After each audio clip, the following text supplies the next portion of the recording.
Give a fuck. Mm-hmm. Oh, I'm sure we're not that late. Yeah, 4 minutes. 3 minutes, yeah. That's why I Yeah. said technically. I'm like, oh, yeah, our 0 viewers care. Oh, I'm sure they do. Every single one of our viewers cares deeply about that. That is 1 minute There they will no longer be able to get back, Shahith. is... Oh, we had a lot of fun today for finding the topics. Oh, we have a lot of fun topics for today, for it is Depths of Gaming, episode 73. Wait, 53. Got about 20 episodes too far there. You wish to have 70. But yeah. Oh boy. What do we have for the first one? Conan Exiles. Yes, Conan Finally Exiles. leaving early access. You say that, but it's only been there for like a year or two. Like, really not that long.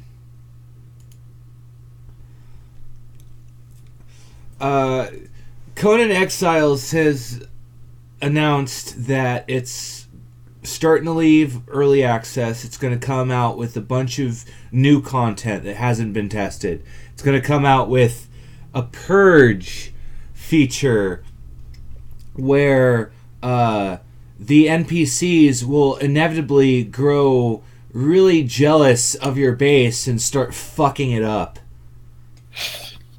So you not only have to worry about other players trolling you, you Right. also have to worry about NPCs trolling you Right. and 'Cause fucking with your base. not only can players sneak into, climb into, break into, shoot rocks at your base, but now, depending on where you build, different kinds of monsters will be attracted by your city.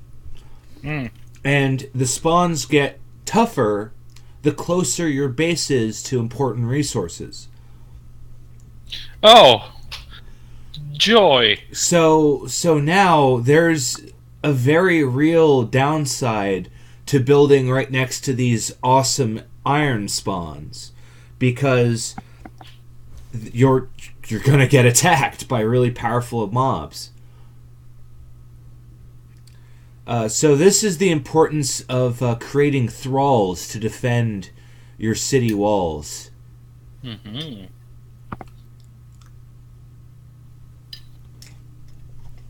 I'm And pretty I'm sure assuming we that- also get the jungle biome out of this as well. Ooh, fancy. Now, the one thing that worries me about this is Huh. it's not much fun if you go to sleep and you wake up and your entire shit is wrecked. Well, right? they foresaw that. You see, the server admin is able to change the severity and the time frames at which they attack. If Oh, that's nice. if, for instance, you're playing on a server where you know for a fact everyone's active on the weekends, then they might set it so that it only happens on the weekends. Oh, that's nice. So they did they did hear that complaint. They did. I'm glad I was able to predict that complaint. Well, it's a very good question, you know?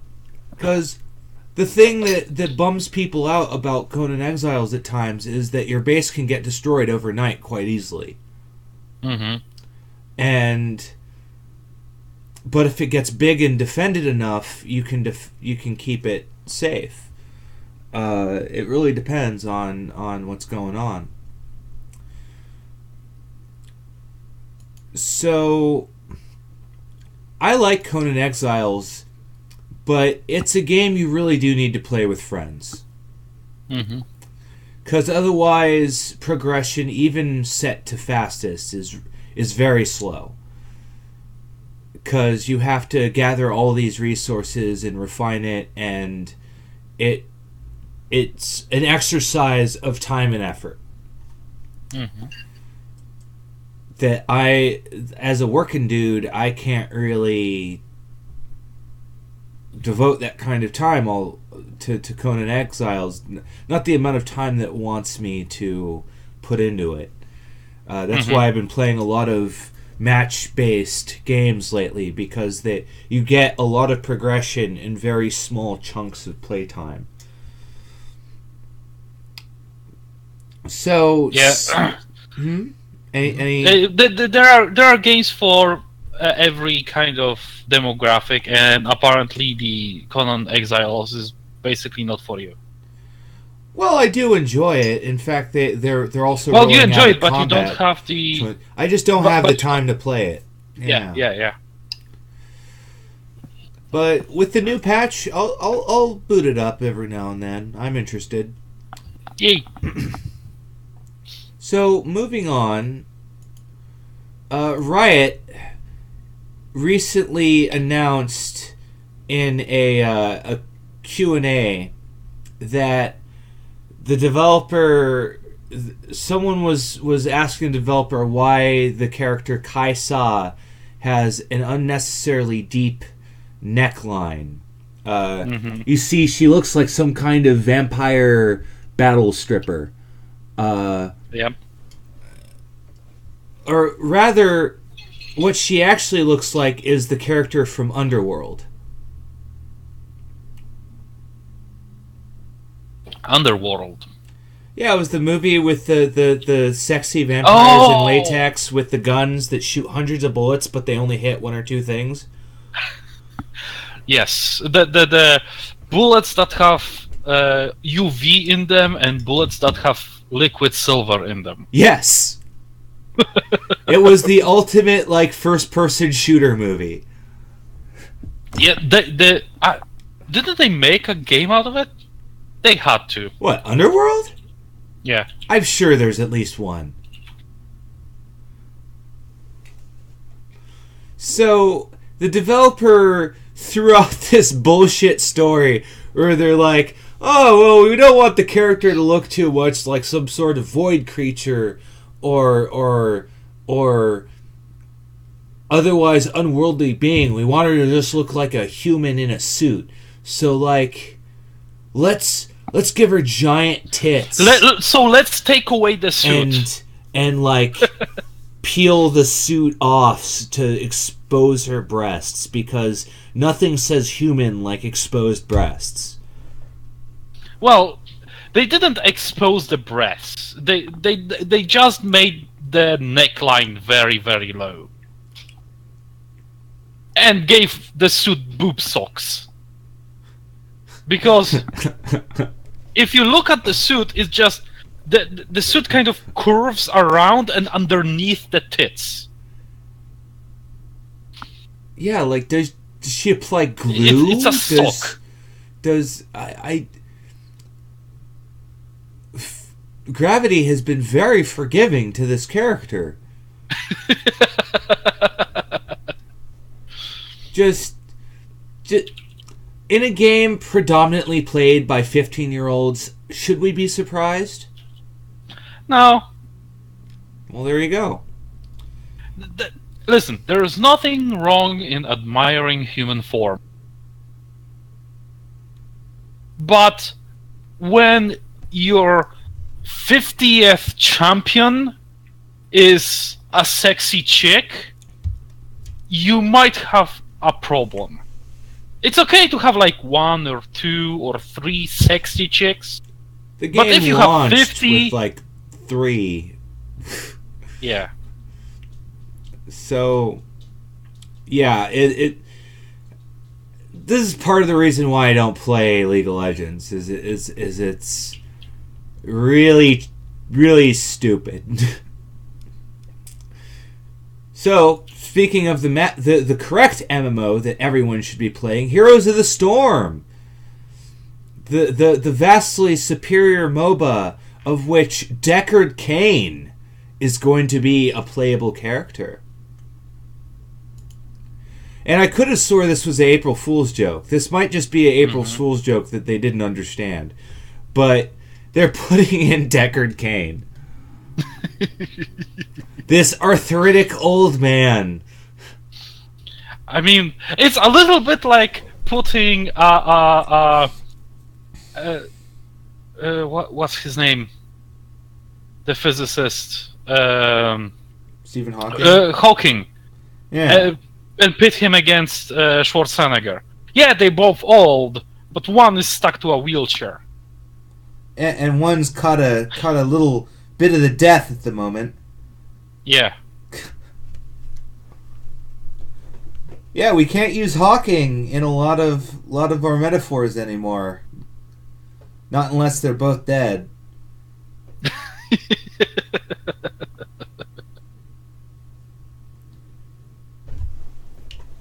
Oh, come on. Everyone knows exactly where that thought process went, so I won't say it. So, Diablo's long-winded lore master, Deckard Cain, is a healer / crowd control specialist. He throws down a bunch of health potions that only allies can pick up. And they're like Gangplank's barrels. You can keep tossing them out. You can have like 5 potions out. So you can just keep whack-a-moling your healing potion, and by the time your buddy in your lane needs it, he's able to get to full health and go right back to fighting. Yep. So that's really cool. That's a really powerful early laning mechanic there. And he also gets an area stun. He gets an area root. But, of course, we all play him for his ultimate ability. Stay a while and listen! Listen. Enemies in our arc are put asleep by my thrilling tales of Diablo! Yeah, the best way to use him as a champion would be to basically put him as as basically this NPC guy who is in the on the back as a support, and basically sets up shop and sells things and identifies items, because he's not good for anything else. If someone hits him, he should be immediately dead. He is a frail old man. Yeah. Who is crushed, Imagine by a fucking house. Imagine him fighting head to head with Diablo in Heroes of the Storm. Yeah, this is a game where Deckard Cain can fight Diablo. And most certainly And kill him. lose. And win.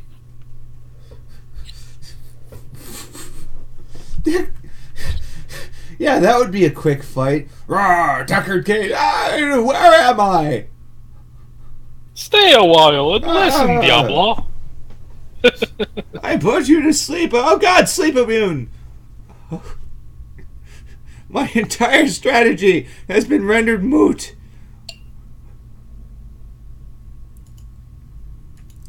So, XCOM developer, well, I say XCOM developer, but I don't mean Firaxis.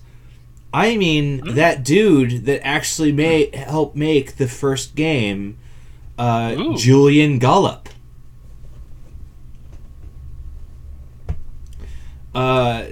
He partnered up with David Kay to create Snapshot Games.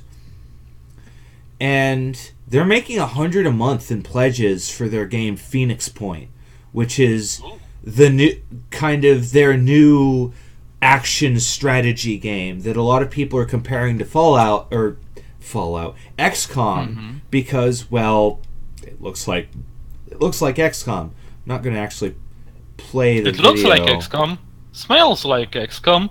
It probably is XCOM. Well, it does help that it was actually made by the dude that made the original XCOM, and you can't help but feel that if he had access to this technology at the time, he probably would have done that. So this is a pre-alpha thing that I pulled up, and you can see it's quite XCOM-y.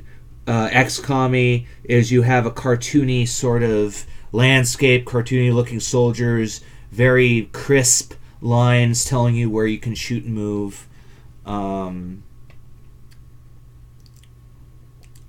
Though that was pre-alpha. Okay, I guess it is just the same footage. I'm pretty excited because I always railed against Firaxis's take on XCOM because it didn't give you enough soldiers and it didn't give you enough of the global game.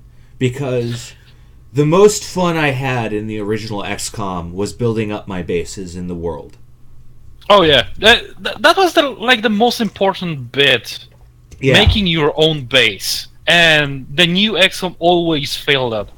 They tried to remake it, but it never worked completely well. Right. And the thing that hurt me the most that I missed from the original XCOM was the fact that you could.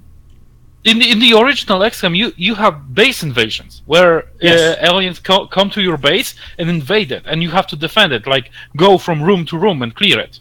Yeah, there's just one of the expansions added an insanely hard mission that is supposed to be a base invasion, but in reality, it's just a mission that gives you a random amount of soldiers. It's really stupid, actually. Mm-hmm.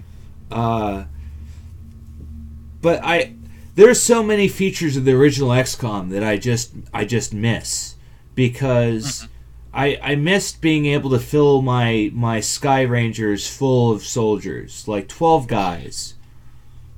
It was 12 like the most? No, I think there was one of the UFOs you could build had 20 spots, I think. Yeah. Like, there was a UFO that you could build that had a lot of people. You could basically carry around an army.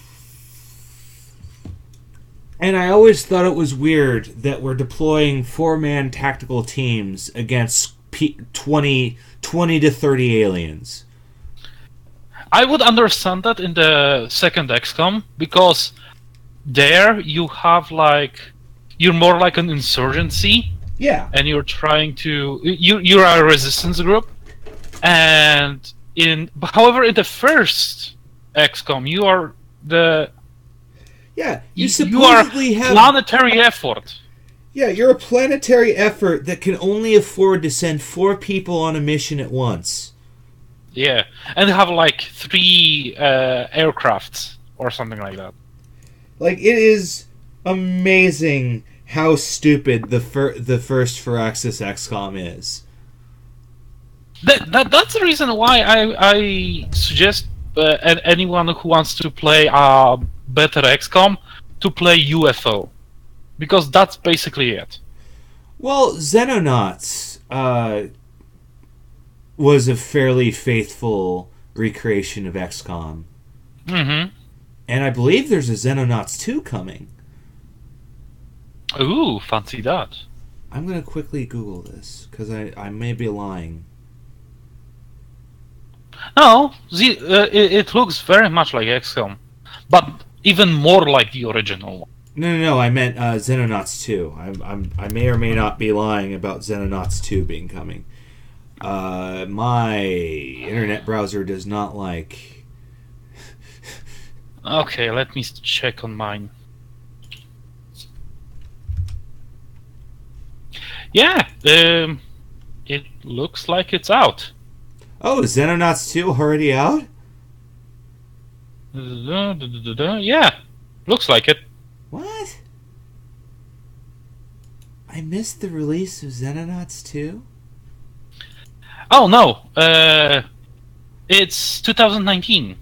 Yeah, it's still so upcoming. It's out next year. I was confused because in the article that I'm reading, it already had a review. So. Oh. What? That kind of threw me off. Why do you make a review for a game that is not out yet? It's almost like giving an award to a game that is not out yet. that is like giving a award to a game that isn't out yet. Hint, hint, nudge, nudge. Game awards.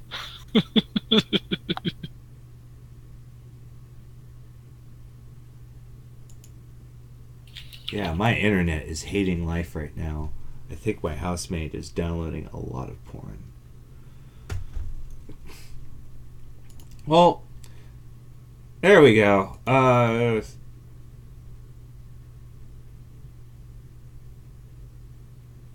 it was announced 2016. Okay. Now about the game we're actually talking about. Phoenix Point is apparently so much like XCOM it scares him, according to R.O. and Brendan, whoever the fuck that is. And they're cooperating with Firaxis, I guess. Oh, that's nice. That would explain why it looks similar. Yeah, they have to. They don't want to have any infringement of the copyrights.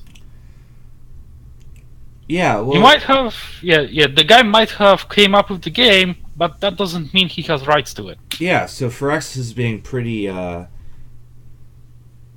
honest about it. So, I mean, I'm excited because Phoenix Point looks like it's going to be a more faithful, a more groundbreaking new XCOM game. Because typically when XCOM games come out, you go, well, it's basically just an action RPG. It doesn't really have any of the XCOM feel to it.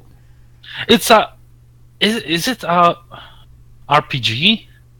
It has RPG elements, but I would call it more of a strategy.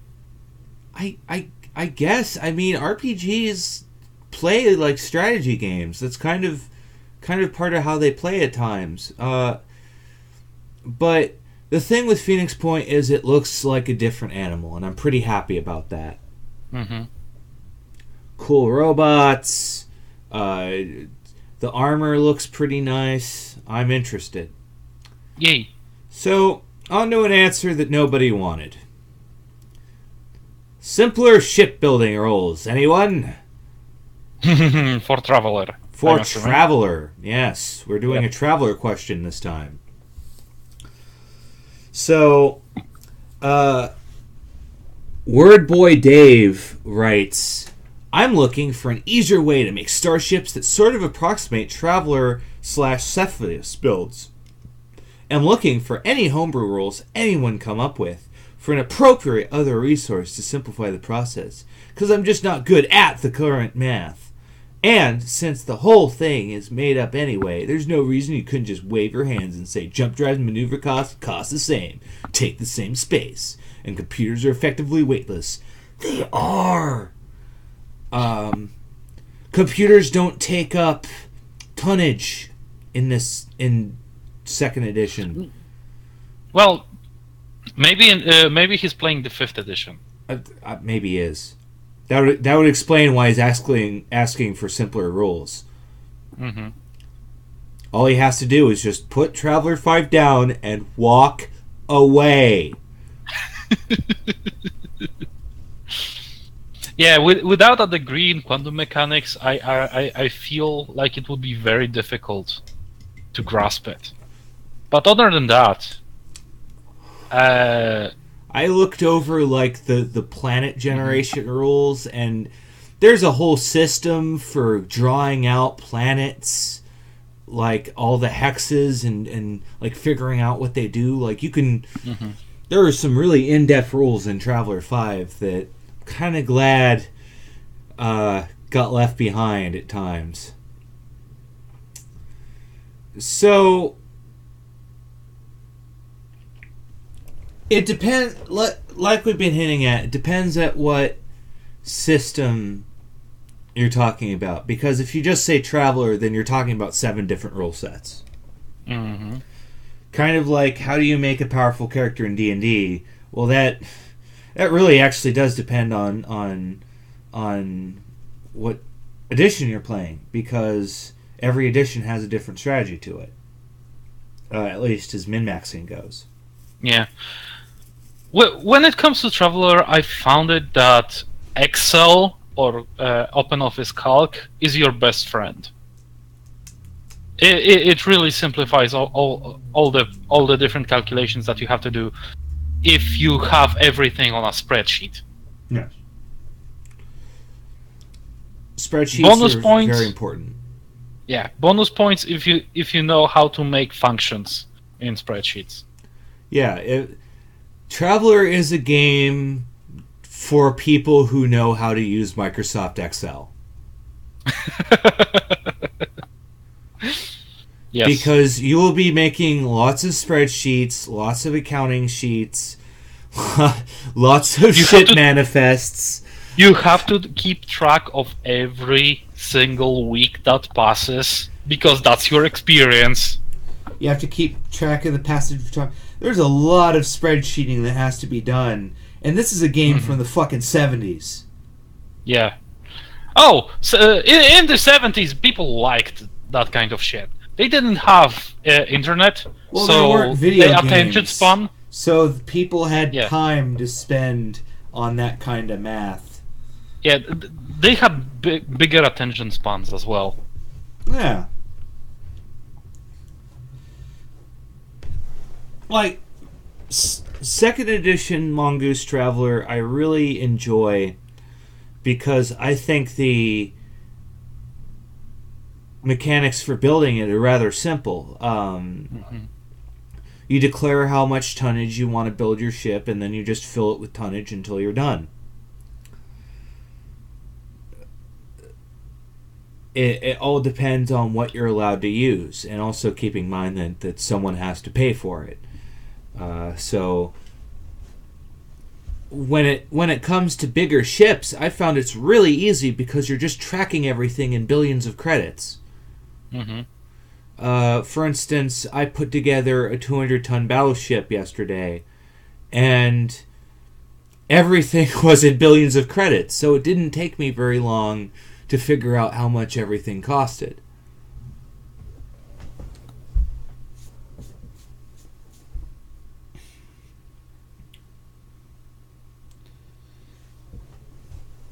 So what he seems to be talking about is how there are there's a catalog of different parts, and there's no one jump drive, there's no one maneuver drive, because it depends on your tonnage. Bigger ships require bigger engines. So a lot of games with this kind of customization, it's either points based or you actually have to put it together. And this is one of those games where you actually have to put it together. So, this is why you can play Traveler in a lot of ways.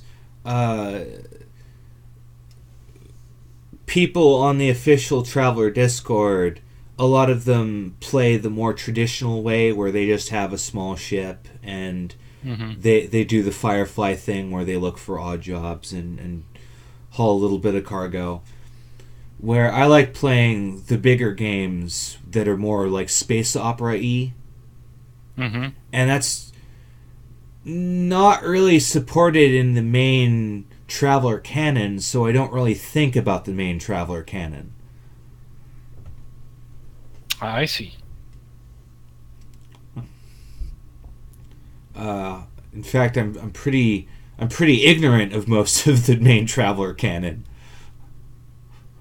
Well, to be fair, you can go different ways with it. Most of it is like I remember that I've watched some people play the Traveler, and they played like the very early time frame of the Traveler. Like you have the conflict between people who were sent into space in generational ships and people who settled the worlds that the generation ships were going to, but they use like FTL technology, and they got there first, and now you're in this time frame where people from generational ships are in conflict with the people who went after them, and who's going to settle the colonies now, right? You have to play around with that, and that was cool. That the, but other than that, I don't really know the canon that well. That's because it stretches over several different Imperiums. Mm-hmm. Because the Empire is constantly breaking and reforming as new threats and new events occur. And then there's also the fact that there are some timelines that most hardcore Traveler people don't recognize because they fuck up their headcanon too much. Like I forgot what edition was, but like a nanoplague occurs and technology rebels against humanity. I don't know.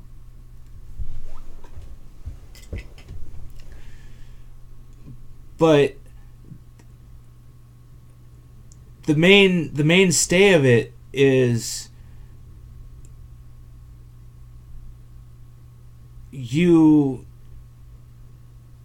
can play Traveler in different scales. The first Mongoose Traveler had a lot of books that pushed that point across. You could play it in many ways. In fact, there's a system for playing as a great house rather than a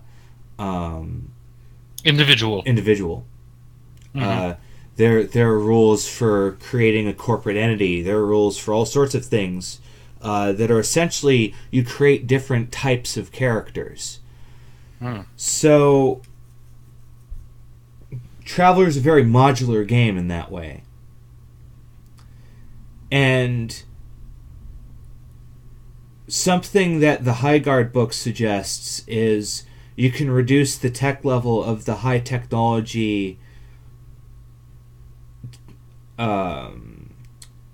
warp drives so that they're far cheaper in tonnage. Oh, I see. And that's probably the way you would have a super simple ship, because you wouldn't be tracking your fuel tank. So that already saves you like half of your tonnage. Nice. So yeah, so basically what you're saying is, other than having a spreadsheet of all the rules encoded in functions, you might want to simplify it by adjusting the tech level. Yeah, you definitely want to start homebrewing stuff so that it works to your advantage. Because Traveler is offered to you as a broken mess, no matter what edition you play. And it is up to the GM to mend that broken mess so that it works for you. Mm-hmm.